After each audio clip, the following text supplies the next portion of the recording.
Maka kembali lagi bersama kami di Regia Finansial. Kali ini kita akan membahas apa yang bisa kita temukan di laporan keuangan kuartal ketiga dari saham MDKI atau PT MDKI Utama.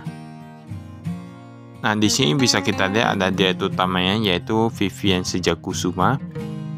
Dia kantor Jalan Raya Krikilan di Gresik ya. Kemudian ada direktur yaitu Vincent Seca Pramana. Nama kantornya sama, ada di Krikilan juga, Jalan Raya Krikilan di Gresik. Di sini ada kas dan setara kas. Kas dan setara kasnya meningkat dari 185 miliaran menjadi 224 miliaran. Piutang usaha yang berrelasi agak kecil, tapi yang pihak ketiga ini tampaknya berkurang dari 49 miliaran menjadi 33 miliaran. Tapi kita lihat apakah karena penjualannya menurun atau gimana, nanti kita lihat. Total aset lancarnya 365 miliaran menjadi 372 miliaran. Jadi meningkat sedikit. Investasi jangka panjang menurun sedikit dari 539 jutaan menjadi 461 jutaan. Aset tetap kalau kita lihat di sini pun menurun ya. Dari 639 miliaran hanya tersisa 630 miliaran. Untuk total asetnya sendiri sedikit meningkat, paling meningkat 1 miliaran gitulah, dari 1045 menjadi 1046. Tapi itu 1 triliunan ya. Liabilitas jangka pendek. Nah, ini hutangnya. Hutang untuk yang bank yang jangka pendek dia meningkat. Meningkat dari 9,7 miliaran menjadi 11 miliaran. Ini berarti hutangnya meningkat. Kalau hutang usaha ini menurun drastis nih. Dari 42 miliaran menjadi 27 miliaran. Jadi kita lihat dia menurun karena apa nanti. Ini liabilitas bank jangka panjang. Wah, ini rata-rata semua menurun. Pokoknya untuk yang jangka pendek dia menurun dari 68 miliaran menjadi 56 miliaran. Jadi ini cukup bagus. Untuk total liabilitasnya sendiri dari 105 miliaran menjadi 96 miliaran. Hal ini menandakan apa? Berarti kan hutangnya itu kan menurun ya. Hutang kalau menurun kan itu cukup bagus berarti. Ekuitasnya sendiri.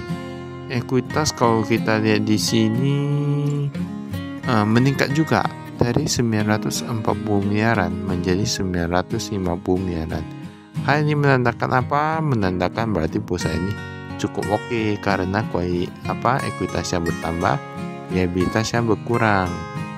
Nah, tapi sebenarnya walaupun perusahaan cukup oke, untuk harga saham beberapa orang melihat itu lebih kepada perusahaannya ekspansi atau enggak, karena biasanya kalau perusahaannya gitu-gitu aja ataupun gimana, biasa agak jarang sih sahamnya bisa naik. Memang bisa naik tapi gak gitu cepatnya. Penjualan besi dari 345 miliaran menjadi 346 miliaran. Nah, ini berarti dia meningkat sedikit aja nih penjualannya. Tapi beban pokok penjualannya bisa berkurang banyak. Dari 282 miliaran menjadi 273 miliaran. Laba tahun berjalan dari 21 miliaran menjadi 35 miliaran. Berarti kan apa? Labanya bertambah. Karena tadi kita lihat saja bahwa pokok penjualannya saja sudah berkurang agak cukup banyak jika dibandingkan dengan penjualan. Padahal penjualannya meningkat sedikit aja loh. Itu kan berarti sisanya bisa jadi laba gitu ya. Ya, kalau sudah jadi laba berarti lebih bagus, tapi kita lihat lagi mengapa bahan pokok penjualannya itu bisa berkurang. Apakah karena mereka kurangi bahan baku atau gimana? Nah, itu perlu dilihat. Ini jumlah laba yang kepada entitas induk pun sama ya. Dari 21 miliaran menjadi 35 miliaran. Ini berarti sama, karena sebenarnya ini yang lebih pas kita lihat yang entitas induk. Ini dari operasional.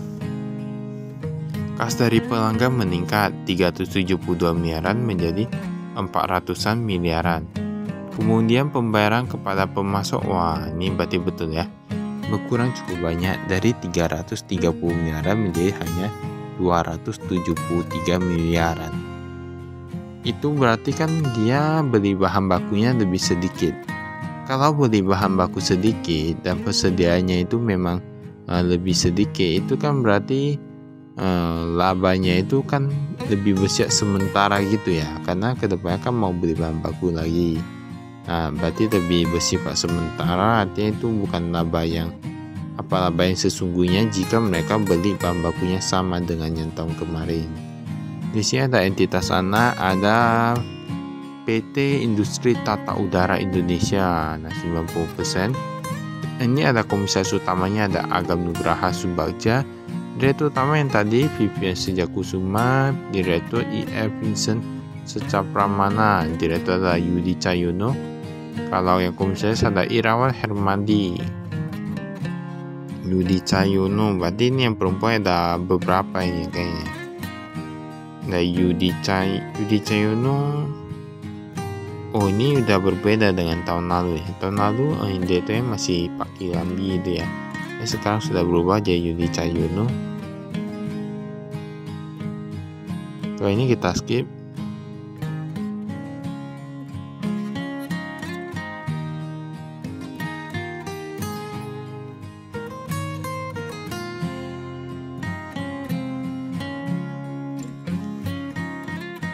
Ini kas ya. Kas yang Bank BRI berkurang sedikit dari 18 miliaran menjadi hanya tersisa 15 miliaran. Tapi mereka sudah lebih banyak pindah ke Bank BNI kayaknya. Dari 13 miliaran menjadi 21 miliaran.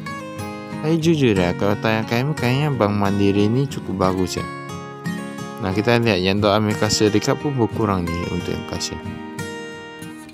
Dari 7 miliaran menjadi 3 miliaran. Deposito berjangka dia meningkat ya.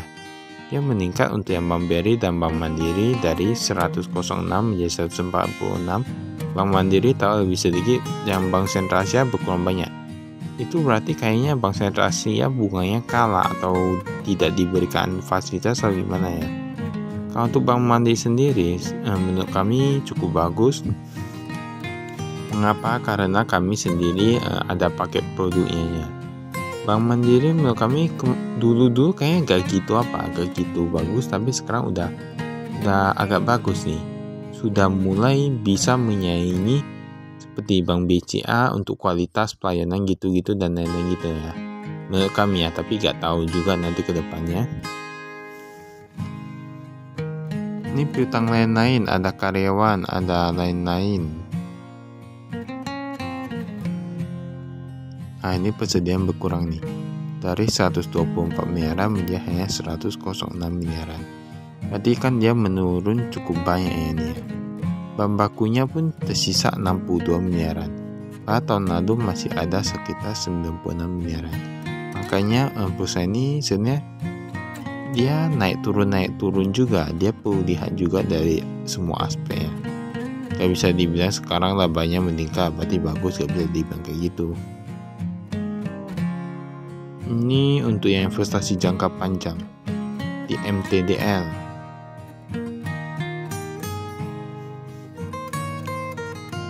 Ini asetnya ya. Jadi bisa lihat di sini asetnya.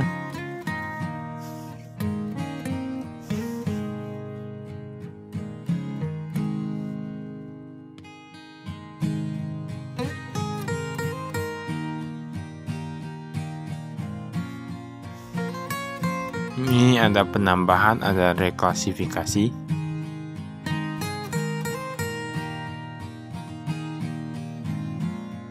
Lalu ada di sini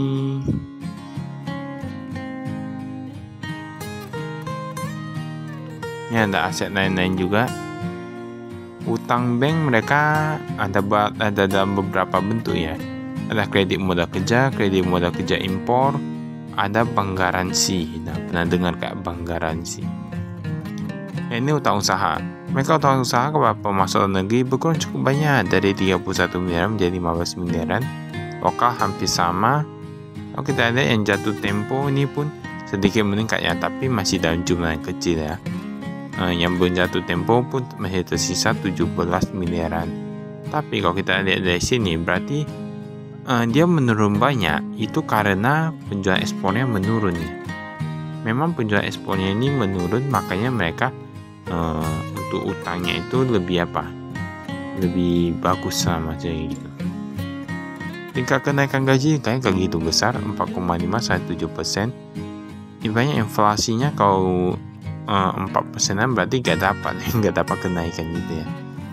Menurut kami ada beberapa perusahaan juga yang 10%, ada yang 8%, jadi dilihat juga perusahaannya itu gimana.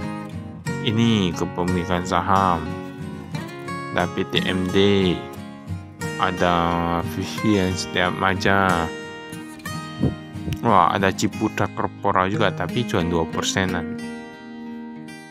Ini yang direktur utamanya ada pegang kendali ya. Ini lebih bagus lah daripada direktur utama cuma pegang 1%-nya, itu kan agak gawat.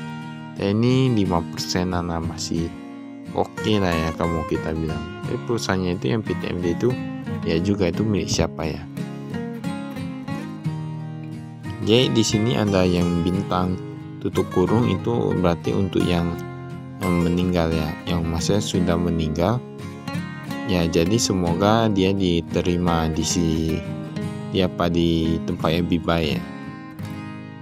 Ini penjualan besi. Nah, kita lihat penjualan ekspor berkurang. Nah, betul kan, penjualan ekspor berkurang dari 45 miliaran menjadi 6 miliaran saja.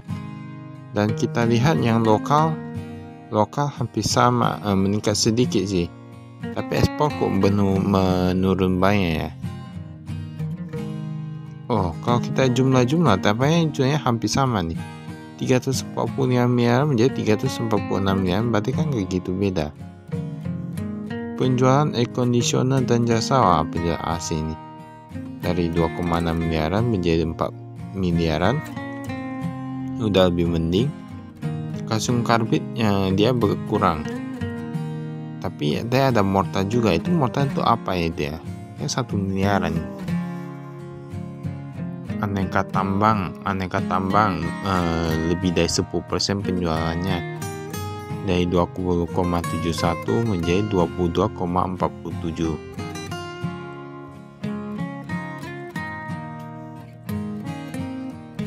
Persediaan bahan baku, ini beban pokok produksi dan bahan pokok penjualannya.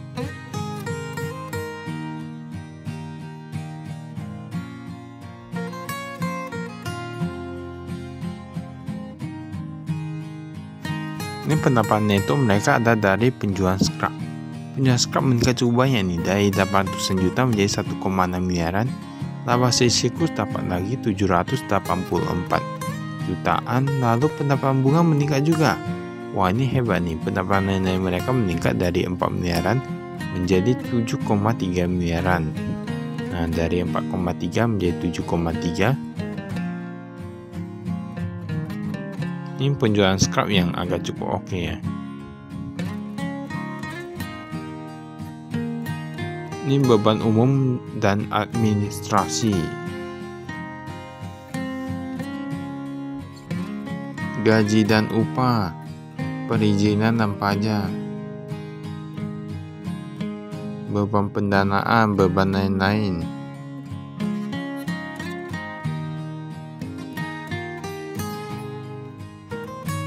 Nah, ini udah ulang-ulang aja.